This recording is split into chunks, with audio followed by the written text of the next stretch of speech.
Hey, fellow travelers! This is our fourth episode of our series on cruising for seniors. This is Scott Law, the world's oldest vlogger. It's hard to believe that it's been over 3 months since our recent cruise on Royal Caribbean's Oasis of the Seas.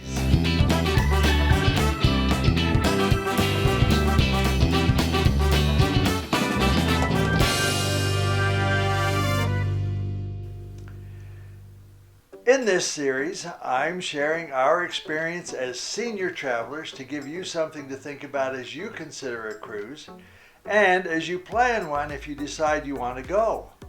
Remember, every cruise line and every ship will be different, but there are some commonalities that I hope this series will help you with. In case you missed the previous episodes, there is a link in the description down below and hopefully in the upper right hand corner of the screen to take you to the playlist. If you've watched any of the previous episodes, you know that my wife had problems getting around to the point that we rented a mobility scooter so she could enjoy the cruise as much as possible. Since returning from our cruise, we discovered that her femur to hip bone connection was bone on bone. And that is what was causing a great deal of pain. She has now had that hip replaced and is slowly but surely getting better each day. In episode 3, the previous episode, I gave you my favorite reasons for cruising and talked about the dining on our cruise. Today, I'm going to give you a better look at many of the shipboard activities. If you saw my previous video, you know that as a senior traveler, shipboard rides, slides, and water activities were not among my top 3 reasons to cruise, and neither was the entertainment. However, a cruise ship is a floating vacation, and what would a vacation be without activities and events? Royal Caribbean strives to be the ultimate in vacation experience, including the Ultimate Abyss. The Ultimate Abyss is a dry slide that drops from deck 16 to deck 6, which is 9 levels.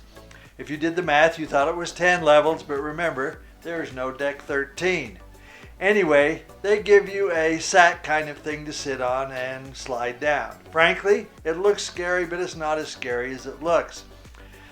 Cameras are not allowed, but after testing it once, I took my tiny Insta 360 Go2 and into the abyss.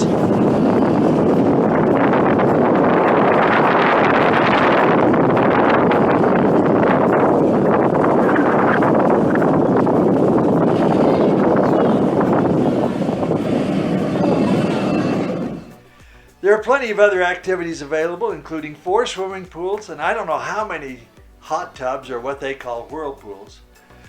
These are something the seniors can really enjoy. By the way, speaking of seniors, I noticed that they have a lift chair to lower disabled people of all ages into the main swimming pool, but I forgot to get a picture of it. I took you down the dry Ultimate Abyss, but there are also several wet slides, including the Perfect Storm, where you find out what it's like to be flushed down the toilet. I left those to the younger set, but there were many adults enjoying them too. If you don't mind getting wet in the pools or water slides, you might as well enjoy the 2 flow riders. Again, perhaps more attractive to the younger set, but of course they're available to anyone who's physically able. If you're looking for other dry activities besides the Ultimate Abyss, there is a free zip line that's 9 decks above the boardwalk for a short but thrilling experience. And no, I felt kind of silly riding it at my age, so I declined the invitation. There are also 2 climbing walls. I kept hoping to catch some of my family on one of them as they are quite experienced with them at home, but I never did. And of course, don't forget the carousel on the boardwalk. Is there more? Of course. I saw at least 2 ping pong tables, and I think there were more. Usually, but not always, getting some use. The pickleball courts seem to stay busy. I wondered how much the fact that you're on a moving ship affected both pickleball and ping pong. There's a fun little mini golf course that is usually busy, though I caught this shot one morning before most were up and going.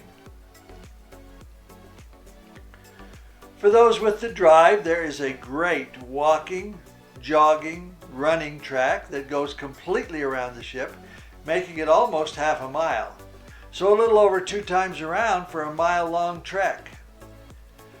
They also boast of a world-class fitness center, though I personally never saw it. Yeah, well, I claim it was because I was too busy trying to get video for you guys. The other thing I didn't do was get enough lounging time. You'd think at my age the hyperactivity syndrome would ease off a little, but not on this cruise. It should be time to slow down and smell the sea air, don't you think? Now, what about entertainment? If you remember in the first video of this series, I talked about our frustrations with the entertainment ticketing system. But you'll also remember that we ended up getting tickets to the ones that require tickets, and there were also some that did not require tickets, and we went to one of them. The one that we saw that did not require a ticket was a comedian/impressionist with a rather impressive resume of appearances and even hosting network TV shows and working with big stars, according to the introduction.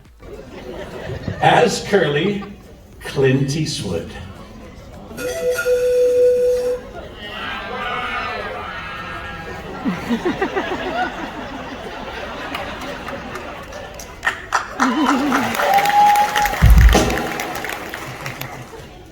Hey Mo.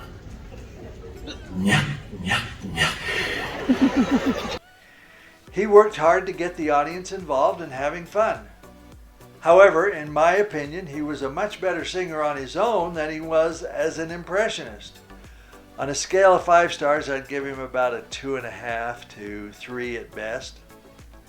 I told you we had tickets to the performance of Cats. That was a total bust. Sadly, the night we had the tickets, there were some cast members that were sick or something, and so they just sent out a few cast members to sing some Broadway songs.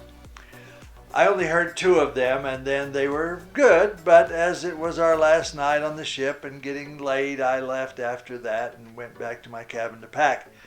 Thank you.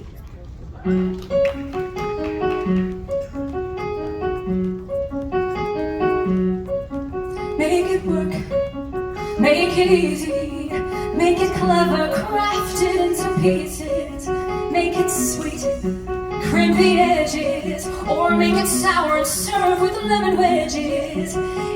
However, our daughter and her family had tickets on a night when they did perform, and they said they couldn't understand the words and weren't enjoying it and left after about 20 minutes.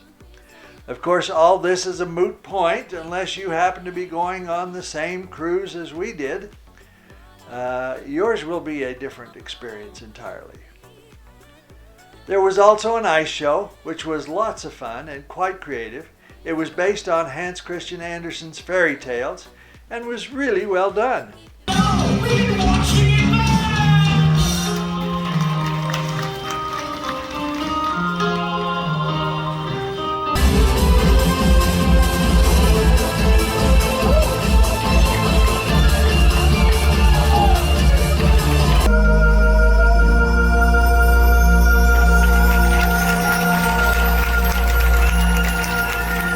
Especially when you consider that they were performing their moves on a moving ship. I would give them a solid 4 to 4.5 stars, and I'm sure some would give them 5. To me, what kept the ice show from getting a 5-star rating was when I compared it to the Oasis of the Dreams Aqua Show. The energy, the dancing, the high wire walking, the high diving, the music, the whole water show was amazing. I did have to put earplugs in my ears because of the volume of the music. The performers and the stage crew must wear hearing protection or they will be deaf very soon.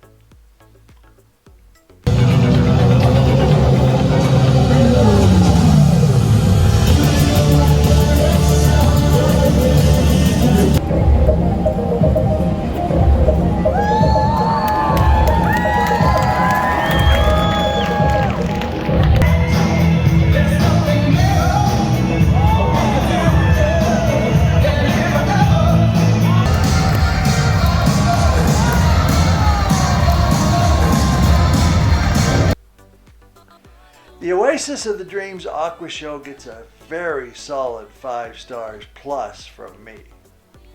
I know that there were other minor shows and entertainment available. We didn't see those because we weren't looking for them. There's also a nice big TV in your cabin that keeps you informed and has some movies and TV shows, but I talked to my wife and neither of us could even remember what they were. Shows how much attention we paid. If the entertainment is one of your 68 reasons to cruise, you'll want to check what's available as you make your plans. I sure hope this video gave you some information that will help you decide if you want to go on a cruise and plan for one if you do. In my next and last video of this series, we'll get off the ship and see how seniors do on the land ports. Spoiler alert, the off-ship experiences may be the most challenging consideration for your cruise plans.